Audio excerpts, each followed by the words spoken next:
우상의 제물에 대하여는 우리가 다 지식이 있는 줄을 아나 지식은 교만하게 하며 사랑은 덕을 세우나니 만일 누구든지 무엇을 아는 줄로 생각하면 아직도 마땅히 알 것을 알지 못하는 것이요 또 누구든지 하나님을 사랑하면 그 사람은 하나님도 알아주시느니라. 그러므로 우상의 제물을 먹는 일에 대하여는 우리가 우상은 세상에 아무것도 아니며 또한 하나님은 한 분밖에 없는 줄 아노라. 비록 하늘에나 땅에나 신이라 불리는 자가 있어 많은 신과 많은 주가 있으나 그러나 우리에게는 한 하나님 곧 아버지가 계시니 만물이 그에게서 났고 우리도 그를 위하여 있고 또한 한 주 예수 그리스도께서 계시니 만물이 그로 말미암고 우리도 그로 말미암아 있느니라. 그러나 이 지식은 모든 사람에게 있는 것은 아니므로 어떤 이들은 지금까지 우상에 대한 습관이 있어 우상의 제물로 알고 먹는 그들의 양심이 약하여지고 더러워지느니라.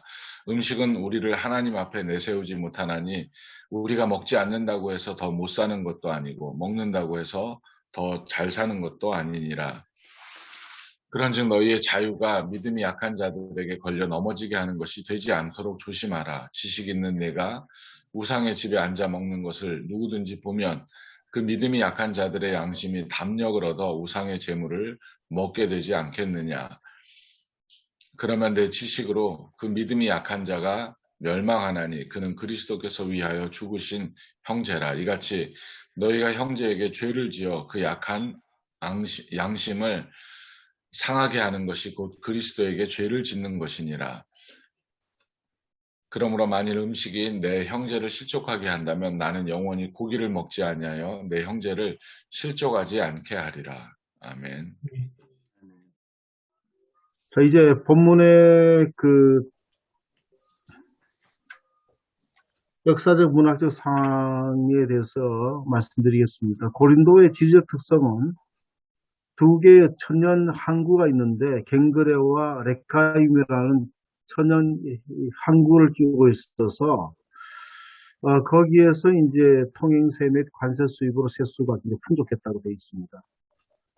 또 원래는 이제 나중에는 이제 기원전 44년께 100년 동안 폐허로 있다가 44년경에 줄리어스 시저의 명에 따라서 퇴역 군인들의 은퇴 휴양지로 신도시를 재개발되었습니다. 그래서 많은 사람들이 갑자기 몰려들었고 또 도시가 다양한 사람들이 왔기 때문에 굉장히 개방적이고 역동적인 도시로 발전하게 됐습니다. 고린도의 종교적 배경은 이주자들이 서로 자리 잡기 위해서 이제 와서 있다 보니까 저마다 자기 어떤 살 궁리만 하게 된 거죠. 그래서 다른 사람을 밟고 일어서는 경쟁이 아주 치열했다고 합니다. 그래서 삶에 찐 사람들이 마음의 위안을 좀 얻기 위해서 또 종교를 찾고 많은 종교가 도시에 유입되었습니다. 바울 이전에 또 그 이후에도 마찬가지지만 고린도인 하면 음란한 사람의 대명사가 되었습니다. 특히 아프로디테 신전 여사제가 한 1000명을 해야 될 정도인데 실제로는 창기 역할을 하게 된 거죠. 그 외에도 아폴로 신전이라든지 아스클레피오스 신전 등 많은 신전이 있었다고 합니다. 이 신전은 심신이 지친 사람들 치유의 장소가 되기도 했었는데 그 신전 안에는 제사를 위한 성소뿐만 아니라 휴식과 체력 단련, 묵상을 위한 장소, 목욕탕, 극장, 체육관, 도서관, 정원 등을 갖추고 있었습니다. 어떻게 보면 종합타운인 거죠. 이 신전 가까이에는 좋은 숙소와 식당까지도 있었습니다. 그렇습니까? 오늘날에 이걸 헬스용 리조트 형태라고 표현했습니다. 그래서 다른 신전도 같은 시설을 갖추고 있었습니다. 그래서 신전은 종교적 목적으로만 방문하는 그런 장소가 아니라 결혼과 장례도 이루어지고 연애와 사교 모임을 위한 생활 공간이었습니다. 또 숙소와 식당에 제공된 음식 가운데 고기는 대부분 신전에서 제사 의식을 거친 후에 도축된 것이었습니다. 그래서 신전에서 나온 제물을 먹고 식사하는 것은 자연스러운 것이고 그 생활의 일부였다고 이제 볼 수가 있습니다. 고린도 교회 안에서 이방 신전에 바쳐진 제물을 먹는 문제로 신학적 논쟁이 벌어졌는데 유대계 출신 그리스도인들은 태생적으로 우상 제물에 대한 거부감이 있었다는 거예요.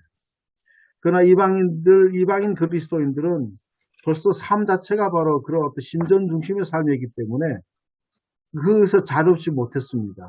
그래서 또 예루살렘 공의 결정은 이방 그리스도인들에게 율법과 할례 의무를 지우지 않되 우상의 제물과 피와 목매어 죽은 것과 음행을 멀리하는 것에 대한 지침을 전달했는데 이것이 오히려 또 논쟁의 기폭제가 되었습니다. 이 때문에 바울에게 목회적 답변을 구했습니다. 자, 그러면 오늘 이제 본문에 보면 주석과 해석을 보면 고린도 교회의 신학적 갈등 이유가 뭐였는가? 갈등의 표면적 이유가 있는데 이방 신전에 바쳐진 제물을 먹을 수 있다는 것은 진정한 신은 하나님 한 분뿐이시고 우상은 목석에 불과하기 때문에 실제가 없는 우상에 바쳤다고 해도 모든 음식은 하나님께 주신 것을 먹을 수 있다는 것이죠. 유대인 그리스도인과 일부 이방 그리스도인들은 우상 제물을 먹는 것을 그냥 꺼려했습니다. 그러나 이제 그것은 표면적인 이유였고 갈등의 내면적 이유는 금력이라든지 친분이라든지 재산을 가진 자와 가지지 못한 자의 갈등이었다는 거죠. 근데 그렇게 지금 이제 저자는 보고 있습니다. 당시 가난한 사람은 이제 연회에 참석할 일이 거의 없었습니다. 그렇기 때문에 신전에서 나오는 고기를 먹을 기회도 거의 드물었다는 겁니다. 그러나 사회적으로 신분이 높고 유력한 자는 그런 연회가 자주 있었고 식사에 참여할 기회가 많았기 때문에 자연스럽게 그것들을 이제 먹을 수 있게 되었습니다. 그렇기 때문에 그들은 연회에서 이것을 안 먹는다, 뭐 가린다 이런 것들을 대외적으로 이제 자기 색깔을 드러내기보다는 오히려 교회 안에서 우상 제물을 먹는 것이 그것을 합리화했다. 먹으면 어떠느냐? 다 하나님 주신 것이다. 감사로 먹으면 다 받으면 다 유익하다. 뭐 이렇게 합리화하고 정당화시키는 것이 오히려 편했다는 거예요. 그래서 이것 때문에 상호 비방이 공동체를 훼손하게 이뤘다고 했습니다.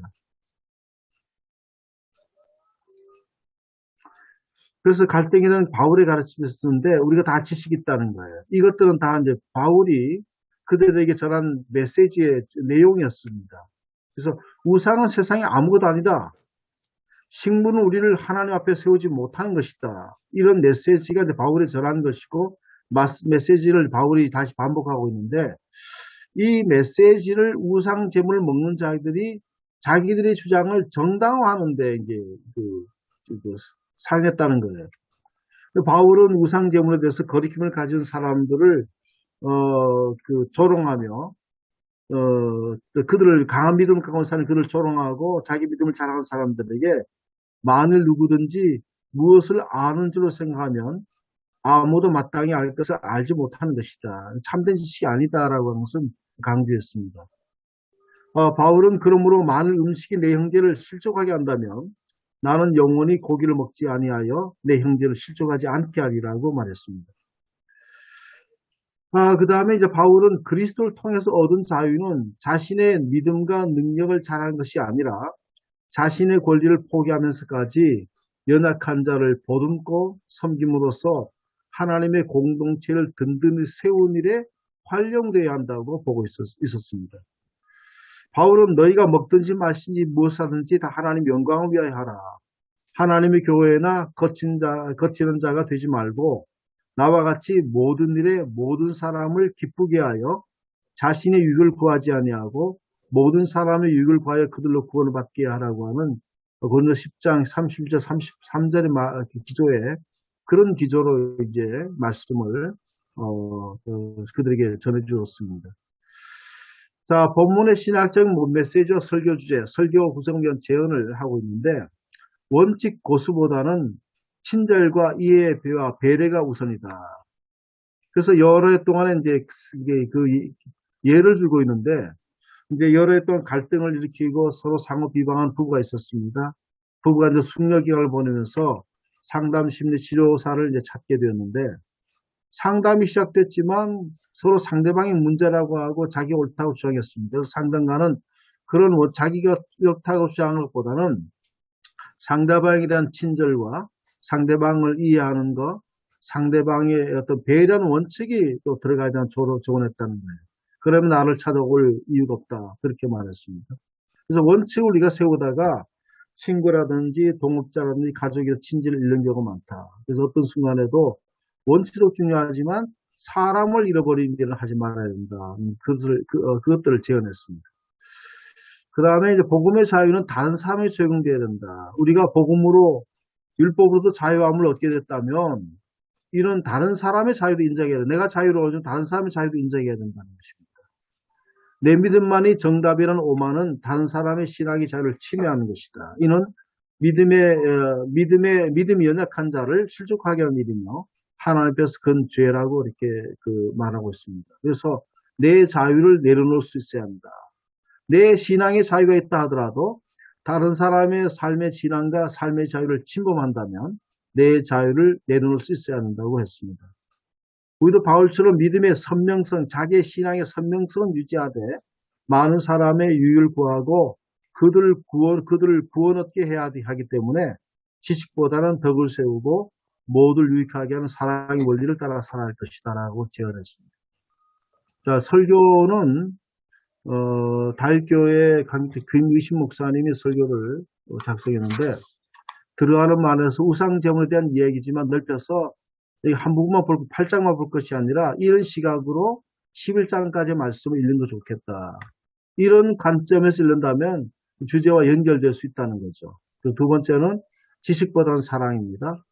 고린도 교회 안에서 우상의 제물 먹는 것을 놓고 논쟁이 벌어졌습니다. 우상의 제물을 먹고 안 먹고의 문제가 아니라 복음의 정신으로 이 문제를 풀어간다. 그 다음에 지식보다는 덕을 세우고 서로를 품고 너그럽게 대하여 공동체를 더욱 굳건하게 세워주는 사랑이 필요하다. 그 다음에 지식보다는 사랑으로 계속 이어지는 얘기인데 우리가 이제 가정이나 교회도 다양한 사람과 함께 공동체를 이루는 그런 곳에는 갈등과 대립이 생길 수밖에 없다는 거죠.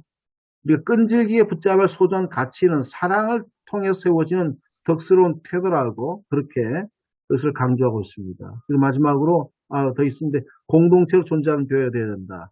바울이 말한 형제 누군가 형제를 실족하지 않도록 하기 위해서는 고기를 먹지 않겠다는 바울의 선언은 공동체 중심의 신앙이다. 한국교회는 그동안 개인의 신앙이 중심을 두었는데 신앙은 개인이 아니라 공적인 것이다. 홀로 신앙이 아니라 교회 공동체 안에서 함께하는 신앙 공동체를 이루어가는 것이 중요하다. 나의 말과 행동으로 다른 형제 자매의 마음이나 믿음에 불편함과 낙심을 주지 않을까를 생각하고 판단하라. 나가는 결론입니다. 신앙은 주관적이거나 개인적인 것이 아니라고 했습니다. 철저하게 객관적이고 공동체적이 되어야 된다. 신앙의 지식만으로는 교만하게 하고 사람의 높낮이를 만든다는 것입니다. 차별을 만들게 됩니다. 사랑은 모든 일을 품어서 하나 되게 한 덕을 세운다고 했습니다. 마지막으로 그리스도의 사랑과 말씀으로 참 공동체가 되고 형제자매가 된다. 신앙은 나은 것이 아니라 다른 사람보다 더 낫다고 하는 것이 아니라 신앙은 살아가는 것이다. 이렇게 설교를 맺고 있습니다. 오늘 설교를 위한 몇 가지 나눔의 말씀은 우리 내면이 외면을 결정한다는 말이 있습니다. 그래서 본문 주석에는 고린도 교회의 신학적 갈등에 실제로 표면적으로 신학적인 갈등이지만 내면적 이유를 계층 간의 갈등으로 보고 있다. 이에 대한 생각을 좀 나눌 필요가 있다는 거고 두 번째는 오늘날 기독교 안팎의 갈등과 분열, 기독교와 기독교 밖의 세계와의 충돌의 내면적 이유는 뭘까? 세 번째는 기독교와 비독교의 신앙과 문화 충돌에서 그동안 기독교가 어떻게 대응해 왔는가? 지금은 또 어떻게 대응하고 있는가? 마지막으로 한국교회 안의 신앙의 개인화의 원인은 무엇이며 어떻게 해야 공적인 공동체 신앙으로 나아갈 수 있을까요? 네 가지 것들을 한번 생각해 봤습니다. 자, 이상입니다.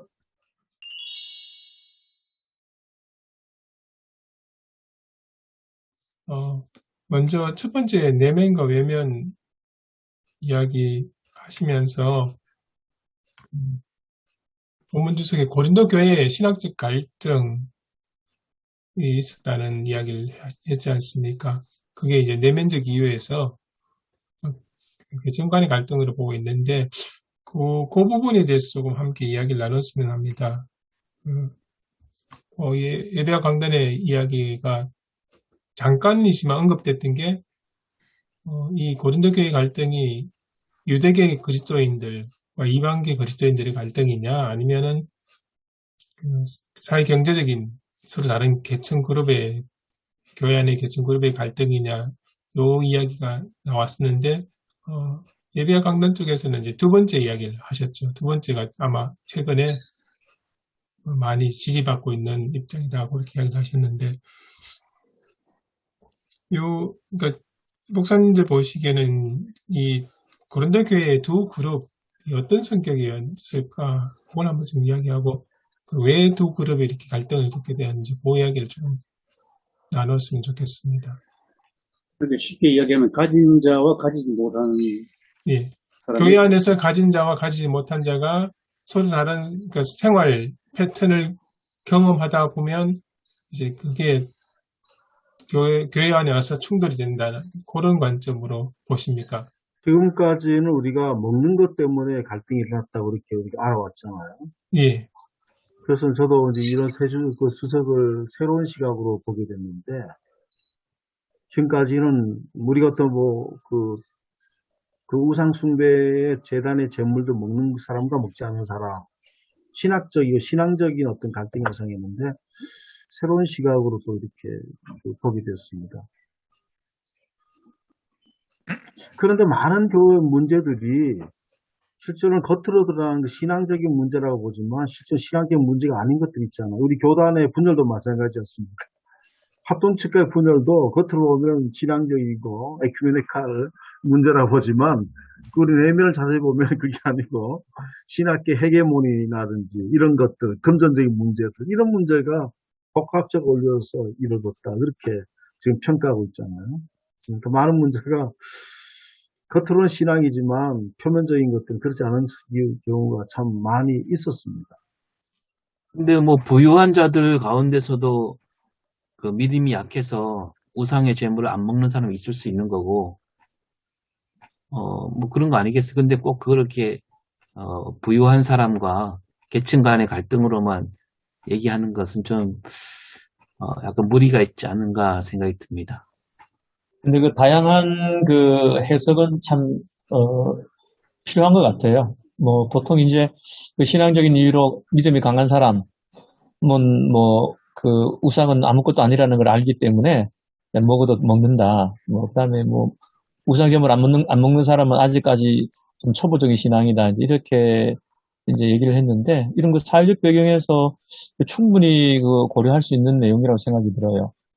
고기 평소에 잘 먹는 사람들은 그 뭐 몰래 먹었을 텐데 그 교회 안에 들어와서는 이제 자기들이 그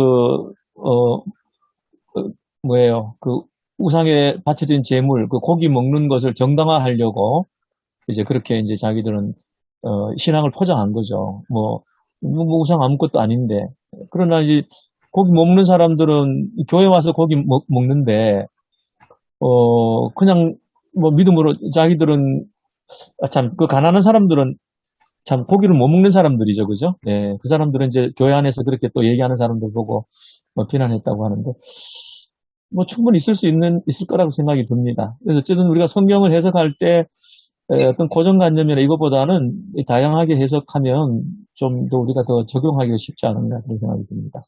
그래서 뭐 두 개가 어떻게 됐든 간에 뭐 별로 그렇게 중요한 문제는 아니고 우리 천 목사님 얘기한 것처럼 그 신앙적인 그 포장을 씌웠지만은 속으로는 사실 그 자기의 어떤 다 그 편리, 자기 중심적인 어떤 그 정당화를 하기 위해서 이제 신앙을 포장하는 그런 경우는 똑같은 것 같아요. 제가 이해한 것으로는 그 고린도 교회 안에 다 모든 성도들이 바울이 했던 이야기는 다 알고 있었던 것 같습니다. 우상 제물은 별거 아니다.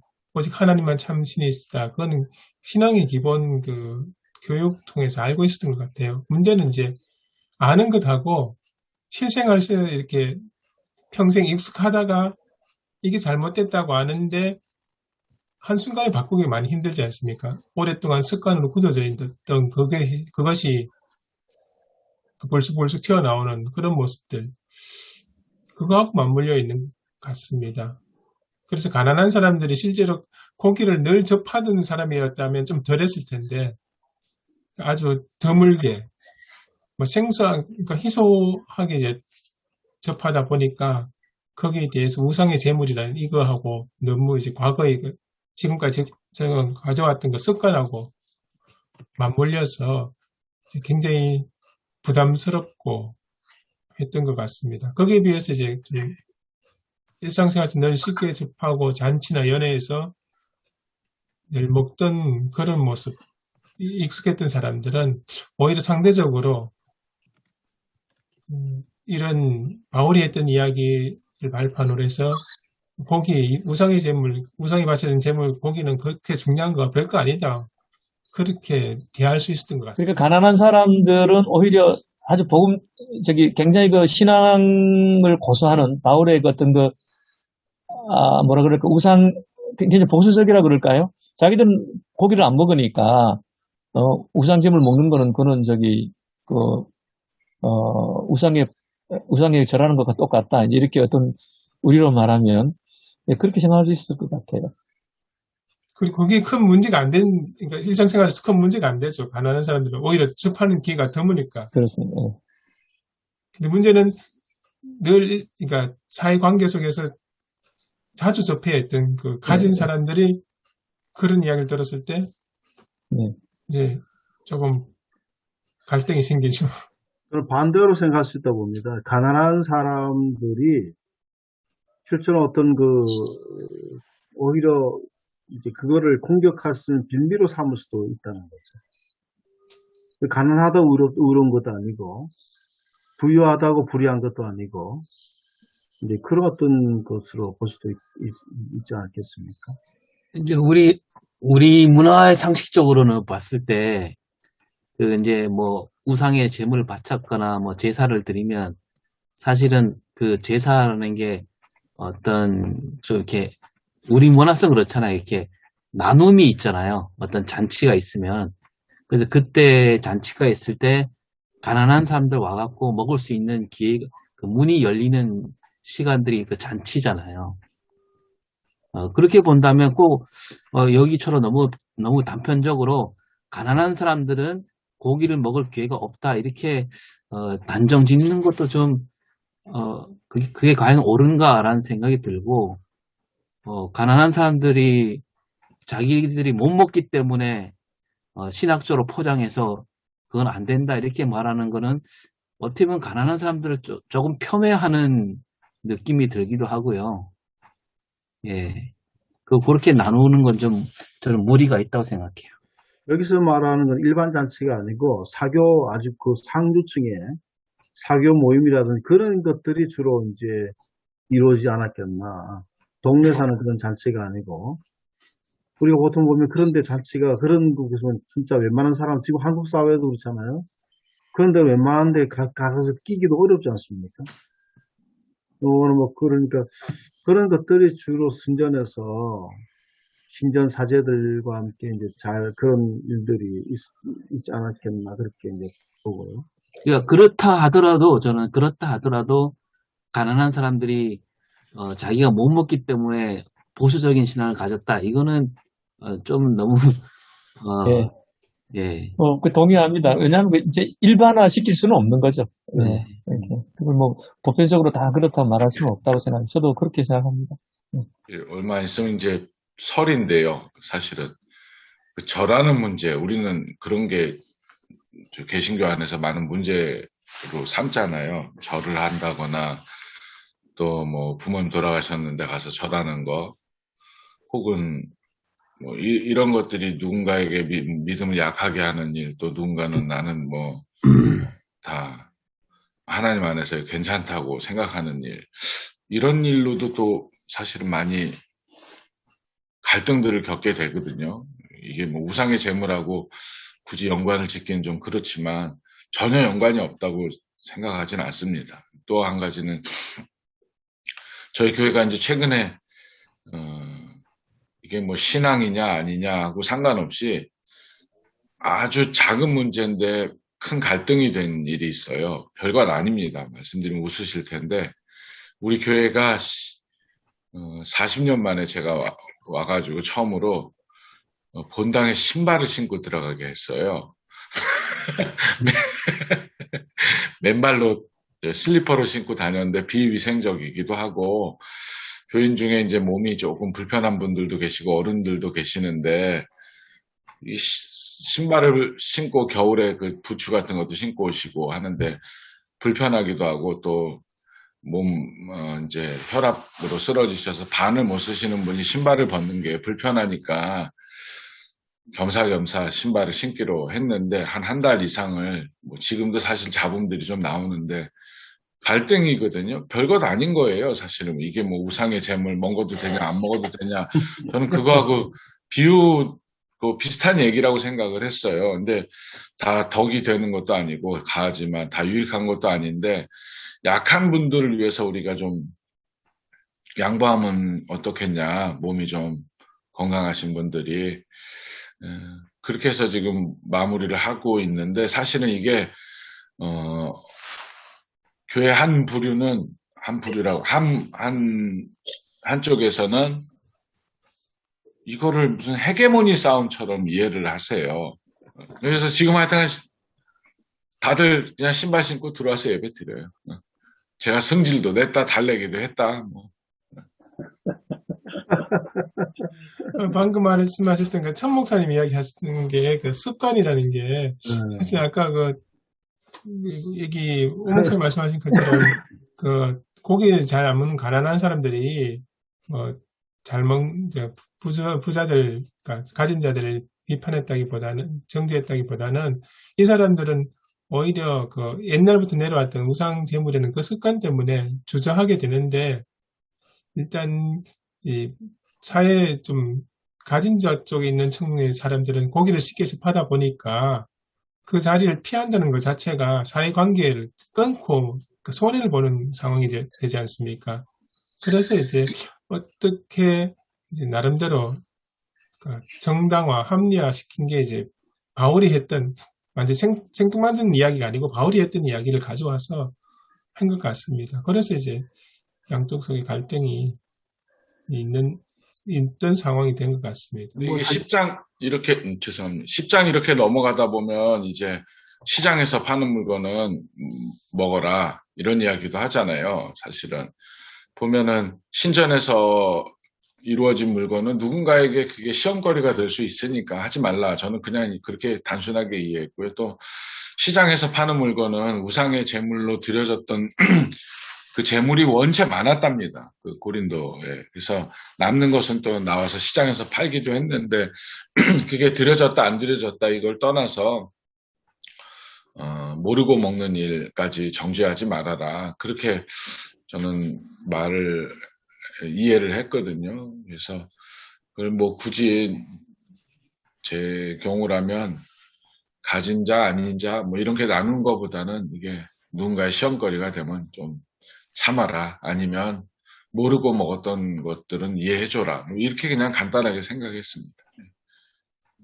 좀 지나가는 이야기지만 오히려 가난한 자들은 그 우상에게 바쳤던 재물을 거기서 고기를 먹을 수 있는 기회가 생기는 거고 부자들은 꼭 그 재물이 아니더라도 얼마든지 사 먹을 수 있잖아요.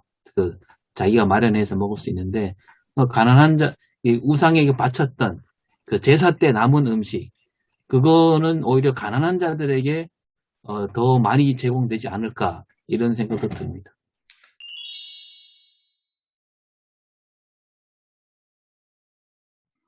오늘 그 제목이 지식과 사랑이지 않습니까? 아는 것과 공동체의 내 약한 형제들을 배려하는 것과 사랑.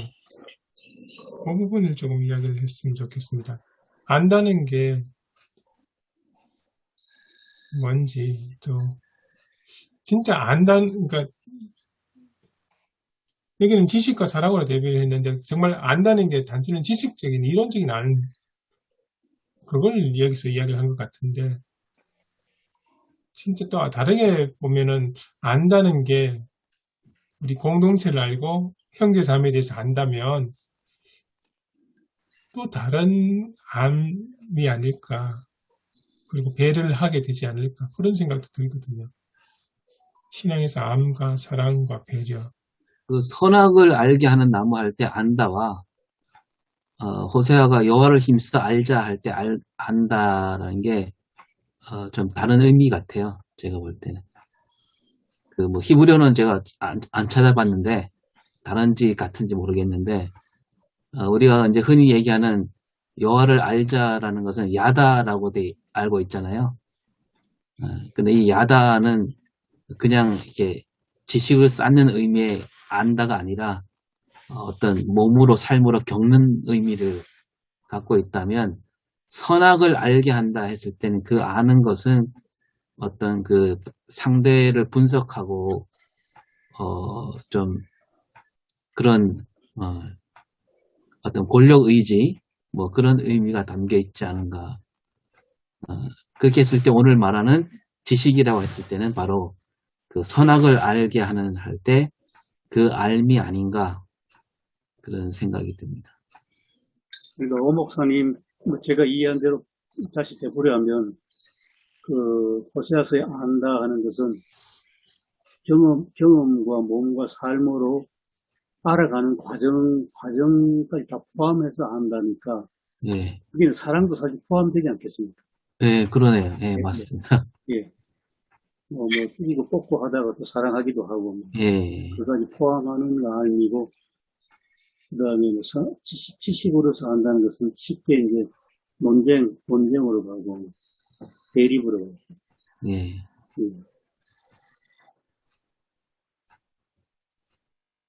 아는 게 병인 거죠.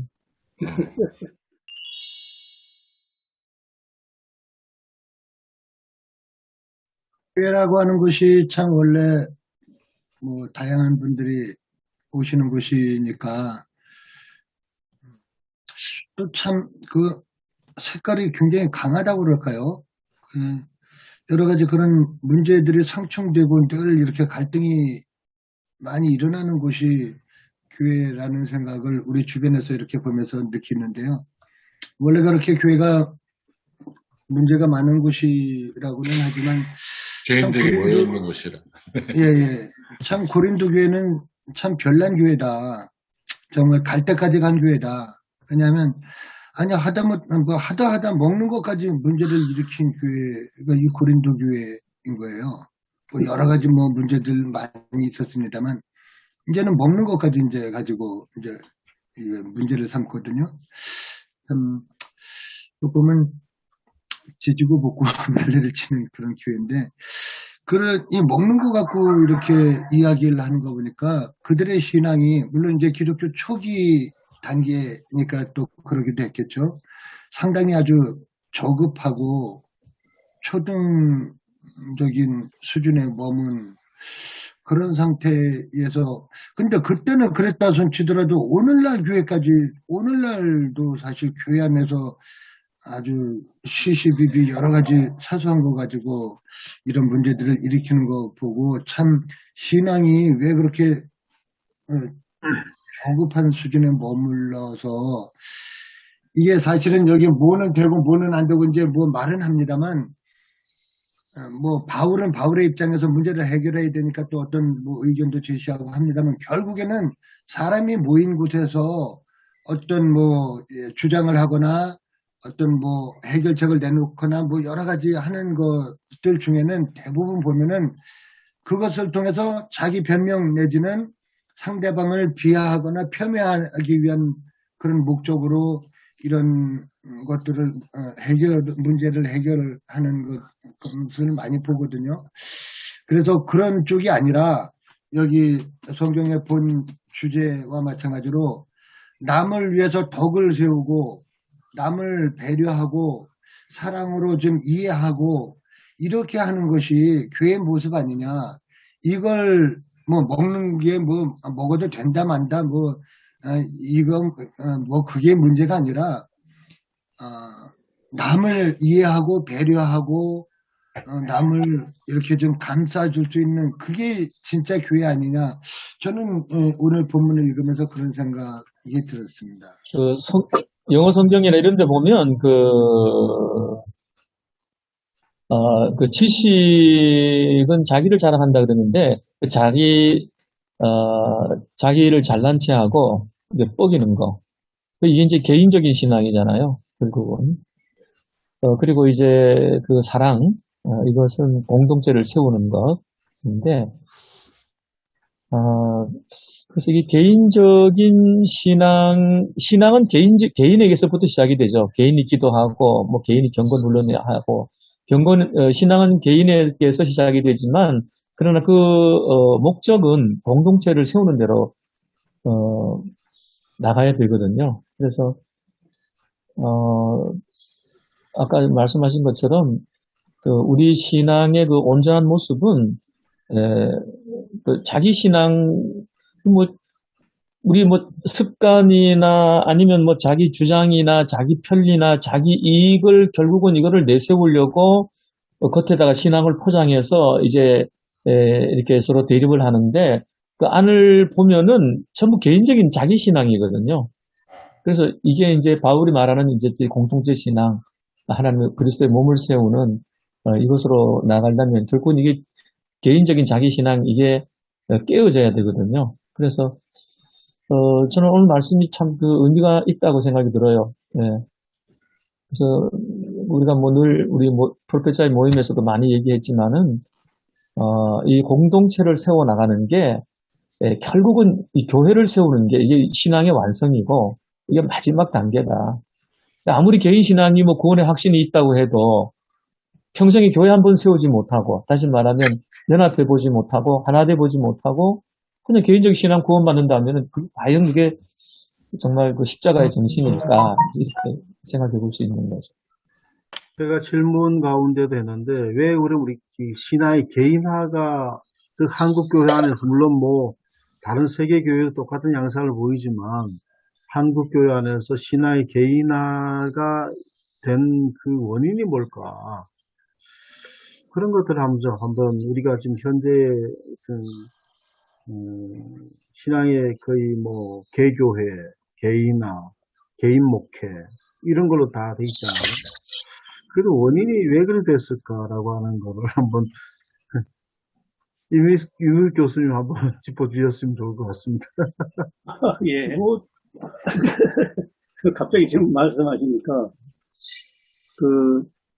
이게 우리나라 사회 변화하고 맞물려 있지 않나 그런 생각이 들었습니다. 예컨대 장로교회가 우리나라에 선교가 돼서 들어와서 우리나라 어떤 그 당시 문화하고 너무나 잘 맞아떨어져가지고 그 문화라는 것은 예를 들어서 교회의 당회는 마치 아버지 같은 그런 권위를 갖고 있었고, 그리고 당회에서 결정을 하면 교인들이 다 이제 어른들에게 순종 잘하는 그런 사회 행위 속에서 순종도 잘하고, 그리고 당회장인 담임 목사님은 아버지 같은 존재고, 그런 어떤 우리나라의 어떤 전통, 어떻게 보면 유리민국 관련된 전통 문화하고 기독교하고 굉장히 잘 맞아 떨어져가지고, 그리고 철저하게 마을교회 아니었습니까? 산업화되기 전에.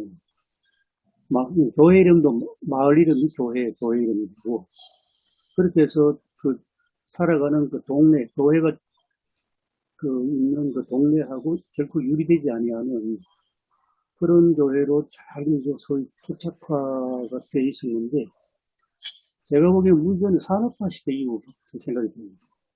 산업화 시대 이후에 다 도시로, 대도시로, 서울로 다 흩어져 버리고, 그리고 흩어지게 되면서 사회가 재구성화되니까 굉장히 미국화되어가는 그런 한국 사회 속에서 점점 공동체성이 깨지면서 파편화되어가는 개인으로.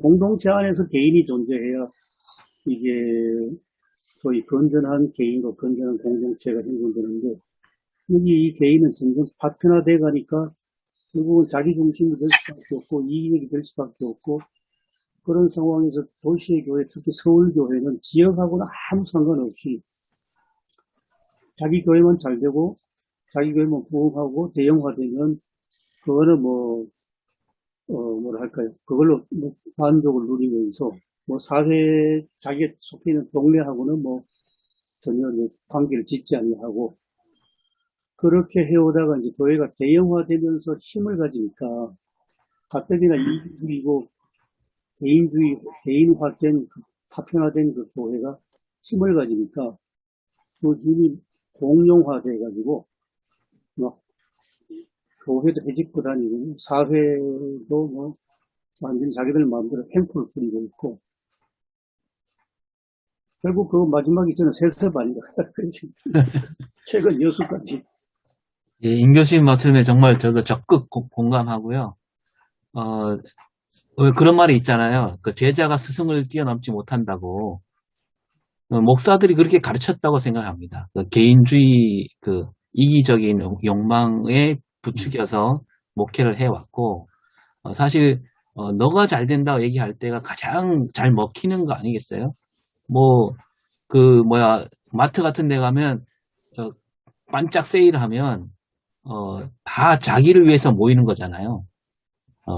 거기에 사람이 확 몰리는데 그 모인 사람들은 다 자기가 뭔가 얻으려고 모이는 건데, 그런 심리를 이용해서 목회를 해왔고, 그런 측면이 있고, 또 하나는 저는 그 일제시대 때 우리가 겪으면서, 일제시대 때를 겪으면서,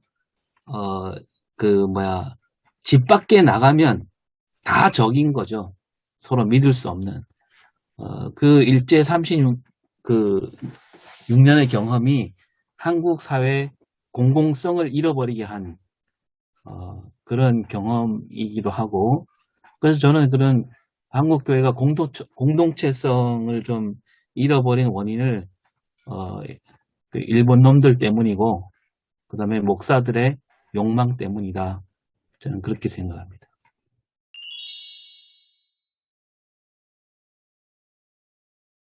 예. 70년대, 80년대 지나면서 이제 뭐 다들 어렵고 이제 먹고 살기 시작한 때이고, 그러면서 잘 되는 나에 대한 지금도 뭐 그런 책이 있긴 하지만 우선 거기에 더 관심을 두지 않았나 싶기도 하고요. 교회도. 예. 저희는 아주 작은 교회지만 서울 교회 뭐 대형 교회하고 비교할 수는 없지요. 근데 저희처럼 작은 교회도 마을하고는 사실 유리가 되어 있다고 저는 생각해요. 그래서 이게 교회가 제가 이제 지난주 설교에 저는 마을이 목회 대상입니다 이렇게 설교했거든요. 그래가지고 우리 40명, 30명이 목회 대상이 아니고 교회가 마을을 향해서 메시지도 전하고 마을과 함께 해야 된다고 아예 설교를 했어요. 근데 별로 좋아하진 않는 것 같아서 오늘도 저 분녀회 두고 만드는데 가야 되거든요. 좀 이따. 네. 근데 되게 좋아하시긴 하시는데 이분들이 교회를 나온다 안 나온다 이거하고 상관없이 교회가 마을 일에 관심을 좀 가지면 좋겠다는 생각이에요. 그래서 명절에도 프랜카드도 걸어서 상가리 마을 주민들 새해 복 많이 받으세요. 이렇게도 쓰고 뭐 추석 때도 했거든요. 이제 내일 모레 또 여기도 해야 되는데. 근데 별로 안 좋아하시는 분들도 있고, 근데 제 마음대로 합니다. 저도 사실은 제 마음대로 하는 거죠. 예. 근데 어려운 부분인 것 같아요. 일단 내가 살아야지 남도 살 수 있다는 생각을 하니까 우리가 내가 잘 돼야 된다는 생각. 그것을 목사님들이 가르친 거죠, 사실은. 예.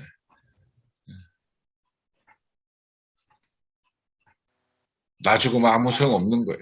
내가 못 살면 아무 소용 없고. 그 옛날에 우리 아까 임 교수님 말씀하신 산업화 시대에 우리가 그런 노래도 있었잖아요. 잘 살아보세. 우리도 한번 잘 살아보세 했지만, 그 우리란 말이 참 좋은 말이고 공동체에 담고 있는 말인데, 그 시대를 겪으면서 우리는 그 우리라는 말이 나와 내 가족을 벗어나지 않는, 거기에 국한돼 버리고 말았죠. 예. 근데 그걸 의도한 것이기도 하고, 그렇게 해야 잘 먹히니까. 예. 교회 안에서도 그런 일이 계속 일어나고 있는 거죠. 예. 그런 식의 설교를 했을 때 교인들의 반응이 좋잖아요. 너가 잘 된다. 너가 봉사 잘하면 너가 잘 된다. 근데 교회 전체가 잘 된다는 얘기보다는 그게 더 잘 먹히니까 계속 그쪽으로 이제 발전돼 온 거죠. 저는 그 교회가 항상 그 세상을 따라가는 거, 이게 어떤 그 선도적인 그런 어떤 세상이 잘 된다고 그럴 때 그게 정말 잘 되는 것일까? 그래서 그걸 성경에 비추어보고 그 위험성을 미리 알리고 이렇게 하는 게 그게 이제 교회의 사명인데, 이게 교회가 항상 세상을 뒤따라가니까 그게 세속하고, 그다음에 뭐 자본주의 경제체제로 바뀌니까 교회도 그렇게 돼버리고. 그래서 우리 교회가 정말 그 깨어있는 어떤 그 양심과 같이 그 사회 안에서 그 어떤 그 정말 그 나침판의 역할을 할 수 있는 이걸 우리가 해야 될 거라고 생각이 들어요.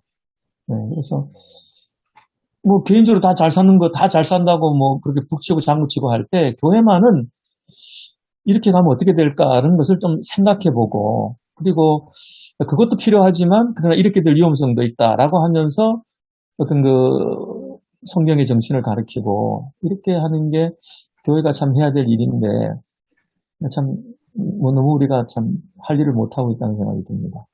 혹시 권 목사님 말씀하고 김성기 목사님 말씀하고 두 개를 우리가 목회방에 합칠 수는 없습니까? 권 목사님 말씀 들어보니까 시편 말씀 깨어있는 파수꾼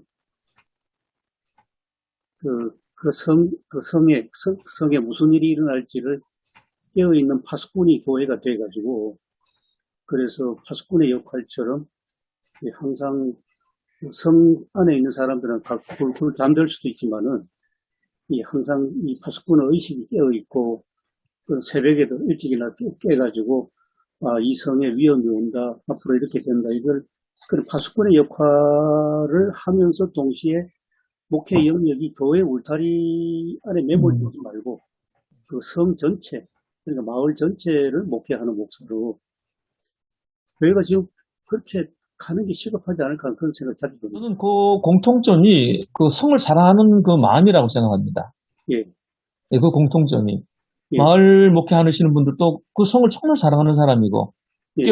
깨어 있어서 어떤 방향을 제시해주고, 그게 아니라고 말하는 사람도 그 성을 사랑하는 마음이 있거든요. 그래서 이게, 그래서 결국은 오늘 뭐 이제 우리 결론이 이제 그 공동체로 나가면은 결국 이제 지식보다 사랑, 이제 사랑으로 그 연결이 되는 것 같은데요.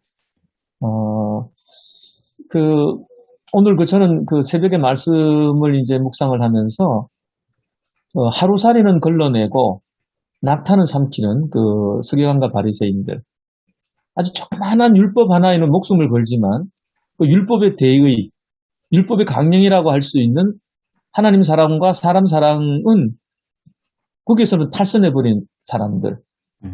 그래서 예수님 보고 안식일 범했다고 뭐 38년 된 병자를 고쳤는데 안식일 법을 걸어가지고 예수님을 그렇게 죽이려고 그러잖아요. 근데 예수님은 안식일에 율법을 지키는 게 옳으냐, 안식일에 율법을 범하는 게 옳으냐. 이거 대의거든요. 사람을 살리느냐, 하나님의 사랑, 이웃 사랑, 그거는 안식일 날에도 해야 된다, 이 말이죠. 그래서 아주 조그마한 일에 목숨 걸고 막 서로 싸우고 이러는데, 그거를 큰 정신으로 풀어라. 큰 대의는, 율법의 강령은, 그 최고의 계명은 하나님 사랑과 이웃 사랑이다. 여기에서 떠나면은 뭘 네가 지킨다고 해도 그거는 율법을 지키는 게 아니다라는. 교회와 성도들이 너무 좀 오해하지 말고 들으시면 좋겠는데, 거룩한 척을 해서 문제라고 생각합니다. 너무 저는 이 바울이 이야기하는 이 교회 이야기도 사실은 어떤 사람들은 너무 거룩한 척해서 거룩하게 살지도 않으면서, 그래서 저는 문제가 됐다 생각하거든요. 이거 먹으면 안 돼, 저거 먹으면 저건 먹어도 돼, 뭐 이건 내가 가지고 있는 거룩의 기준을 가지고 다른 사람들을 판단하는 거거든요. 어떻게 보면. 근데 하여튼 제 생각은 그렇습니다. 저도 김성기 목사님의 의견에 동의하는데, 제가 이제 전에 목회했었던 교회의 권사님이 기농기촌한 그 가정의 권사님이 한 가족이었었어요. 그분 이제 연세가 많죠. 이제 그 딸이 기촌했는데 같이 온 거예요. 근데 이제 서울의 뭐 세계 최대 교회에 최대 교회, 최대 교회 그 출신이고, 또 그 아들도 저 파라과이에 선교사로 있습니다. 현재 파라과이 어디죠? 거기에 이가수 폭포 있는 이와수 폭포 있는 데입니다. 네, 델 에스텔인가 뭐 그것에서 네. 목회를 잘하고 계세요.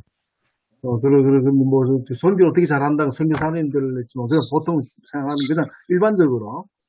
그런데 이제 그분이 그 성경도 늘 묵상하고 쓰고 뭐 개인적인 것은 굉장히 우수해요. 근데 교인들과의 이것들은 안 되는 거예요. 교인들 간에.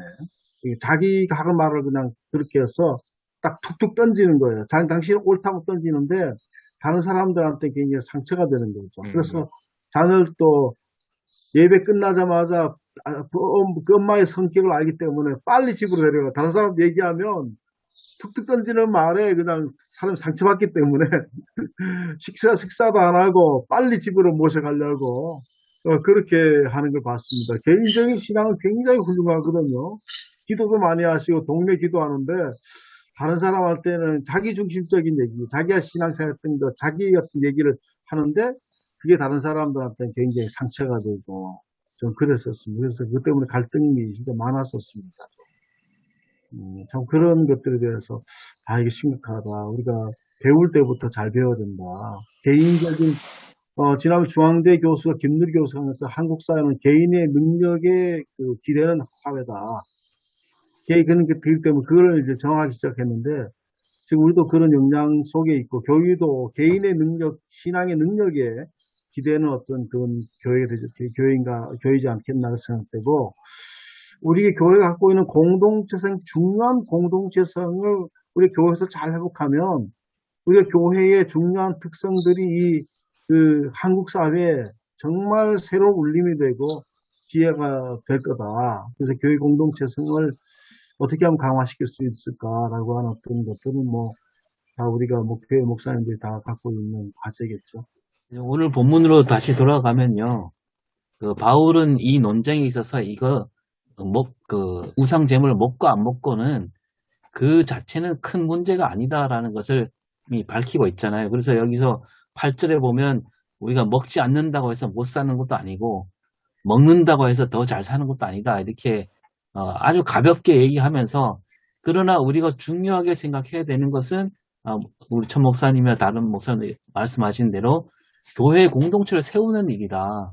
이런 의미로 지금 얘기하고 있는 걸로 보고 저는 이런 측면에서 교회 공동체뿐만 아니라 아까 우리 김성희 목사님 얘기한 것처럼 교회가 그 지역 사회까지 품어야 되는 지역 사회를 세우는 교회로서 저는 이제 우리 교회 종종 그렇게 얘기하는데요. 우리 죽촌 교회가 그냥 죽촌 마을 안에 있는 교회가 아니라 우리 죽촌 마을을 우리가 뱃속에 잉태하고 있는 존재다, 교회다. 그래서 임산부가 생각하는 것도 조심해야 되고 먹는 것도 조심해야 되고 왜냐하면 태아가 건강하려면 그래야 된다. 우리 마을이 건강하려면 우리 교회가 더 조심하고 더 절제하고 바르게 살아야 된다. 저는 그렇게 얘기를 하고 있고요. 또 요거 약간 여담이지만 제가 늘 주장하는 것 중에 하나가 이 보신탕 문제는 저는 그렇게 접근하거든요. 우리가 우리나라가 변방의 작은 나라로 그냥 평생 그렇게 살려면 사실 보신탕 먹어도 됩니다. 예, 그 문제가 될 거 없잖아요. 근데 우리나라가 정말 세계를 이끌어갈 나라로 꿈을 갖는다면 유럽 사람들이 우리가 먹는 것 때문에 넘어지잖아요. 상처받잖아요. 그 사람들을 위해서라도 우리가 먹지 말자. 이렇게 연관된다고 생각합니다. 오 목사님, 굉장히 신학적인 표현이라서 좀 조심스럽긴 합니다만은, 보통 교회 울타리를 넘어서 마을 목회 하자는 마을 목회도 보면, 오히려 교회라는 그걸 기관으로 일단 전제를 해놓고, 좀 더 교회보다는 좀 더 범위가 넓은 마을 속으로 들어가가지고 마을 속에서 무슨 프로그램 하자는 그런 게 참 많이 보이거든요. 예, 근데 신학적으로 보면 그게 아니고, 오 목사님 말씀이 저는 맞다고 봅니다. 정확하다고 예, 보는데, 그리스도의 몸된 교회라면 예수 그리스도는 하나님 말씀이고 그 말씀이 육신이 되셨지 않습니까? 음, 이미 우주거든요, 이미 교회는. 예, 교회는 우주입니다. 그러니까 당연히 마을을 품어야 되지요.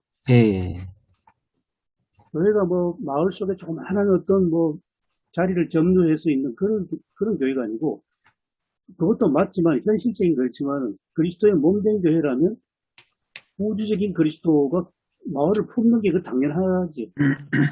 맞습니다.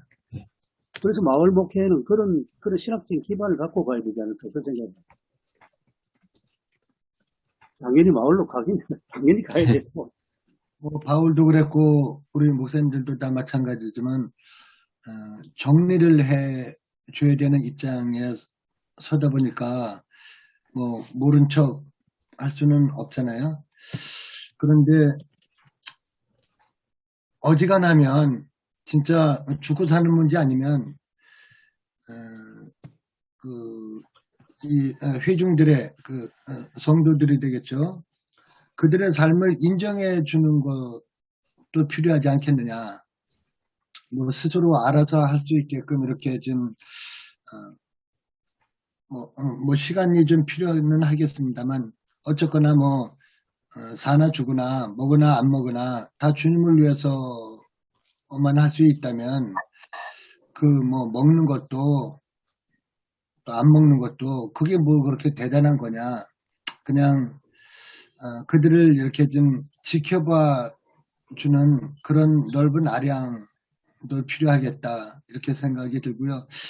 그 오성일 목사님 한 말씀이 참 진짜 아주 적중하는 말씀인데 우리 교회는 마을을 품은 교회이기 때문에 아기를 가진 임산부처럼 정말 먹는 것 조심하고 보는 것 조심하고 말하는 것 조심하고 다 조심해야 되는데 임산부인데 그렇게 생각을 한다면 뭐 굳이 뭐 이런 거 얘기 안 해도 저절로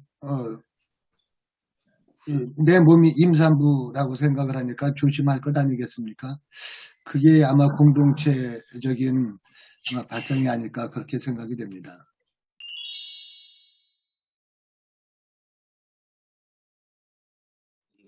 목사님들 얘기 너무 잘 들었고 13절에 보면 그러므로 만일 음식이 내 형제를 실족하게 한다면 나는 영원히 고기를 먹지 아니하여 내 형제를 실족하지 않게 하리라 라고 되어 있거든요. 그러니까 공동체도 너무나 중요하고 잘 세우는데 저는 이 본문을 보면서 계속 목회자들 생각했거든요. 그런 공동체를 세우기 위해서는 먹든지 안 먹든지 상관없는 그 고기를 목회자가 안 먹어야 된다는 거거든요. 그러니까 가장 중요한 게 우리가 그걸 아무 상관없는 그걸 그 시험에 들 그 형제를 위해서 먹지 않는 삶을 우리가 보여줘야 되는 거 아닌가라는 생각을 하게 됩니다. 그러니까 목회자들이 뭐 다 아시겠지만 개인적인 욕심을 많이 부리는 가장 큰 부류 중에 한 부류가 아닌가라고 생각을 해요. 그러니까 그 모습을 보여주는 그러니까 우리가 분명히 공동체를 위해서 아름다운 공동체를 이루기 위해서 살아야 됩니다라고 설교를 하면서 우리가 그러지 못하면 아마 힘들지 않을까라는 생각. 그래서 마무리를 제 자신에게 하는 설교로 마무리를 해야겠다라는 생각을 합니다. 저는 이거 이제 마무리를 이제 바울이 이거 얘기하면서 그 어떤 지식으로 보면 다 자유로울 수 있다는 얘기를 하잖아요. 먹는 거 문제에 대해서. 근데 이제 갈라디아서 5장 13절에 너희가 자유를 위해 부르심을 입었으나 그 자유를 육체의 기회로 삼지 말고 사랑으로 서로 종노릇하라. 이 말씀이 오늘 말씀의 결론이 되지 않을까라는 생각이 예, 듭니다. 예. 예, 맞습니다. 저는 그 아이들하고 제 아내가 좀 건강이 안 좋아가지고 걸음이 늦거든요. 그런 아이들하고 가면 이제 아이들 이제 요즘 이제 애들 큰애하고 큰아들하고 셋째 이제 아들 둘이 있고 이제 딸내가 이제 있고 딸 하나 바깥에 이제 나가 있는데 이제 저 아들 하나 직장을 여기서 다니고 있고 아들 하나는 이제 지금 여기서 상근으로 군복무하고 있거든요. 같이 가면 애들이 막 앞에 젊고 그러니까 막 가는 거예요. 그러니까 저는 중간에 있고, 제 아내는 뒤에 처지고, 그러니까 애들 보고, 야, 좀 빨리, 엄마 생각해가지고, 좀 이렇게 천천히 가라, 천천히 가라, 같이 가자, 같이 가자, 그런 얘기를 했는데, 우리가 이제 약한 사람들을 위한 어떤 배려, 믿음이 약한 사람들을 위한 어떤 그 배려, 말 같은 경우도 자기 기준으로 함부로 툭툭 던지듯이, 특히 이제 신앙생활 오래 하면 할수록 그렇게 자기 기준에서 그냥 해준다고, 위해준다고 하는 말이 오히려 굉장히 상처가 되고 그런 것들이 있거든요. 그래서 다른 사람을 좀 잘 배려하고 생각하고 말도 하고, 그렇게 행동하자. 어떤 그런 좀 생각을 좀 해봤습니다. 저는 오늘 본문 계속 생각하면서 어떤 생각이 들었냐면, 그 지식하고 사랑을 이야기했는데, 그 지식이라는 부분은 사실은 바울이 가르쳤던 이야기이지 않습니까? 교회에 오면 새신자들 교육도 하고, 신앙의 기본 원리나, 가르치지 않습니까? 근데 문제는 이 가르친 것이 교회의 현실 속에서 성도들에게 적용될 때, 이게 어떻게 적용되냐, 이게 좀 심각하게 문제가 되는 것 같습니다. 그런 면에서 목회자의 역할이 참 의미 있고 중요하다는 것. 그 부분, 이제, 기독교의 진리를 교회 안에서 가르치면서 개개의 성도들이 신앙생활을 구체적으로 어떻게 해나갈지까지 배려를 해야 되는 그런 상황. 그런 게 아마 좀 핵심이 되는 게 아닐까 그런 생각이 들었습니다. 저희 교회 이제 지난해 새신자가 2명, 완전 새신자입니다. 진짜 교회 한 번도 가본 적 없는. 그 다음에 올해 지금 진짜 완전 새신자 83살 되신 분이 지금 와서 성경 공부 같이 하고 있는데요. 그 중에 청년 한 명이 있어요. 이제 결혼할 앞둔 남자, 우리 반주자의 애인이 그래서 이제 예배 드리고 신앙교육을, 새신자 교육을 했는데 그 친구가 한 말이 있어요. 뭐라 그랬냐면, 목사님, 저는 교회를 잘 몰라요. 그리고 예수도 잘 몰라요. 거의 교회를 나가본 적이 없습니다. 27살, 8살 된 청년인데. 그래서 우리 오빠한테 얘기했어요. 오빠가 교회고 오빠가 나한테는 예수님이니까 오빠가 신앙생활 하는 거 보고 그대로 할 거야. 그랬다는 거예요. 제가 감동을 받았어요. 그래서 제가 교인들한테 이야기를 했습니다. 이제 그 청년이 없는 때 얘기하고, 우리 83살 되신 그 할아버지도 얼마나 모범적으로 신앙을 진짜 배우려고 애를 쓰시는지 몰라요. 그래서 당신들이 교회고 당신들이 예수다, 이 얘기를 했거든요. 그러니까 사실 그 정신으로 살면 이게 별로 필요 없을 것 같습니다. 예, 예.